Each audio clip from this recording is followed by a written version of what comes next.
The Seneca County Army Depot is home to what was once the largest stockpile of nuclear weapons in the entire United States.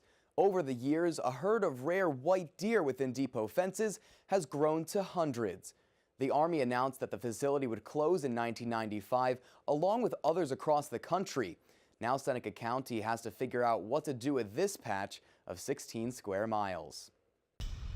In Seneca County, they're unlocking the gates of history.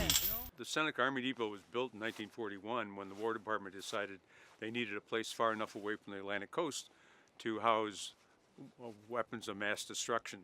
That's Dennis Money. He's the head honcho here at the Army Depot, part of which is now open to the public.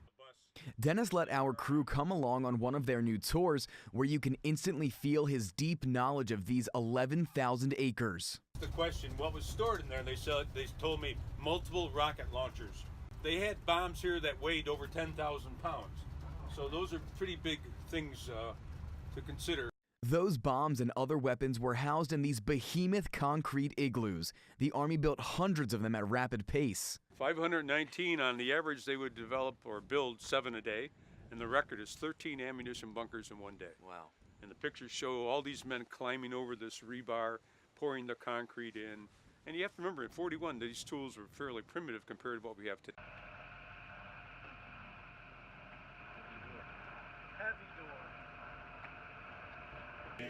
Basically, you have walls are 2 foot thick, steel reinforced at the base, and as you get near the top, it goes down to 6 inches. And that is because if there was an explosion, it would go to the weakest part of the igloo, which is the roof, and not impact the other igloos on the left or right. So there's a purpose to that.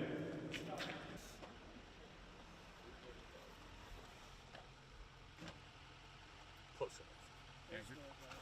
Yeah, this is there's the flapper. This is how it would be. Somebody lost a fuse on me. Oh. There was a fuse attached to that. But then that fuse would melt. Boom. Goes right up. It's attached. Oh yeah, they really didn't want people breaking in, did they? Yep, and these are special metal. Going like that. And this location had an impact on about 150 farm families. Some of them were given as little as 3 days to pack up their belongings and leave. The land now was part of the U.S. Army, and a small piece always will be. The Candia Baptist Cemetery houses more than 800 graves, including 4 soldiers from the Revolutionary War. 35,000 tons of munitions, 24 miles of fence, and we can't forget one group of pretty rare animals. What I think makes it really interesting is the multiple uses here.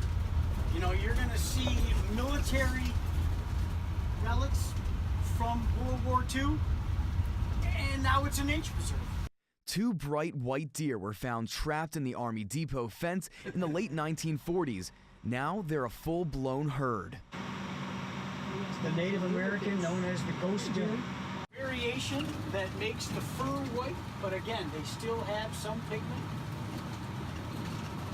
The population of them in here has varied over the years from over 200 to less than 75.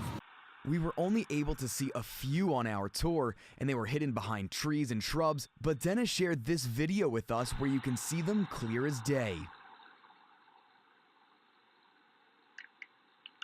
I think you can see it on the bus. When people see a white deer, they say, "Oh, stop the bus, stop the bus." And even though you might only see a tiny part of the deer that's white because of all the shrubs and so on, they're still excited. And that's the magic of the white deer. They aren't albino, they're leucistic. That means they lack more than just the pigment melanin. The deer were the main reason why Dennis co-founded the nonprofit Seneca White Deer 20 years ago. Our original mission was to protect the white deer, but over time we found that the military history and the civilian history was of equal importance to the people who came here. So that's what we're doing today. We're conserving the white deer and we're preserving the history. Seneca White Deer is trying to balance those two, not only supporting the white deer, but also other wildlife in the depot. But the importance to us is that if we can get more people away from their cell phones and their computers and get outside and see Mother Nature, and they will have a greater appreciation for that, and hopefully help other wildlife that's not as sexy as the white deer to prosper in other parts of our country. You can see foxes burrowing to create new families, and turkeys grazing the fields and trees. The conservationist, businessman, outdoorsman has more than 23,000 hours worth of work in this project, and 20 years later, he's more than satisfied. You've put a lot of work into this place. Yeah. When you look back on it, you know, what goes through your mind when you spent more than, what, 20,000 hours here? Well, I think it's important for people, you know, well, what I tell people, I said, don't become the richest man or woman in the cemetery. When you're alive, share your expertise, share your money with others that aren't as fortunate as you to make the world a better place. Whether you do it for society or the environment, it doesn't matter. Leave behind a legacy. And I've done that. I have a legacy I can be proud of.